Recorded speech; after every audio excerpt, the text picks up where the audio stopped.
জনলোকপাল বিল নিয়ে অস্বস্তি বাড়ছে দিল্লির মুখ্যমন্ত্রী অরবিন্দ কেজরিওয়ালের। রবিবার দিল্লির মুখ্যমন্ত্রী অরবিন্দ কেজরিওয়াল হুমকি দেন দিল্লি বিধানসভায় জনলোকপাল বিল পাশ না হলে মুখ্যমন্ত্রী পদ থেকে ইস্তফা দেবেন। যদিও দিল্লির উপরাজ্যপাল স্পষ্ট ভাষায় জানিয়ে দিয়েছেন সাংবিধানিক প্রক্রিয়া না মেনে জনলোকপাল বিল পেশ করা সম্ভব নয়। সোমবার দিল্লির উপরাজ্যপাল নাজিব জঙ্গের সঙ্গে বৈঠক করেন মুখ্যমন্ত্রী অরবিন্দ কেজরিওয়াল।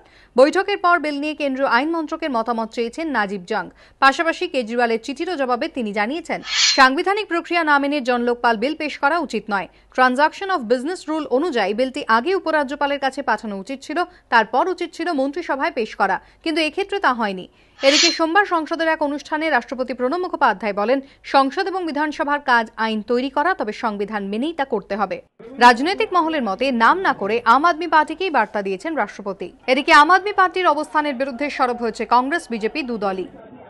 हम इस सरकार से बार बार अनुरोध कर रहे हैं कि हम उस बिल का समर्थन करने को तैयार हैं, बनिस्बत वो भारत के संविधान के अनुरूप हो, भारत के संविधान के अनुसार हो।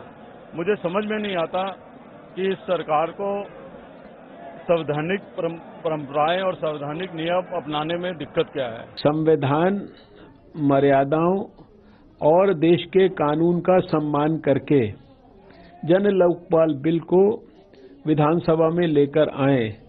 सबसे पहले अगर उसका कोई समर्थन करेगा तो भारतीय जनता पार्टी करेगी, लेकिन जन लोकपाल बिल हमारे को दे तो सही। সোমবার দিল্লি সরকারের উপর সমর্থন প্রত্যাহারের সিদ্ধান্ত জানাতে উপরাজ্যপালের সঙ্গে দেখা করতে যান নির্দল বিধায়ক রামবীর শকিন, কিন্তু উপরাজ্যপাল ছিলেন না। এই অস্বস্তির মধ্যে দুদিক দিয়ে কিছুটা স্বস্তিও পেয়েছে আম আদমি পার্টি। প্রথম স্বস্তি, 1984 শিখ বিরোধী হিংসা নিয়ে দিল্লি সরকারের বিশেষ তদন্তকারী দল গঠনের সুপারিশে সম্মতি দিয়েছেন উপরাজ্যপাল। দ্বিতীয় স্বস্তি, জনলোকপাল বিল ইস্যুতে অরবিন্দ কেজরিওয়ালের পাশে দাঁড়িয়েছেন আন্না হাজারে। তাঁর বক্তব্য, কংগ্রেস বিজেপি জনলোকপাল বিলের বিরোধিতা করলে পরের নির্বাচনে একক সংখ্যাগরিষ্ঠতা অর্জন করবে আম আদমি পার্টি। এবিপি আনন্দ।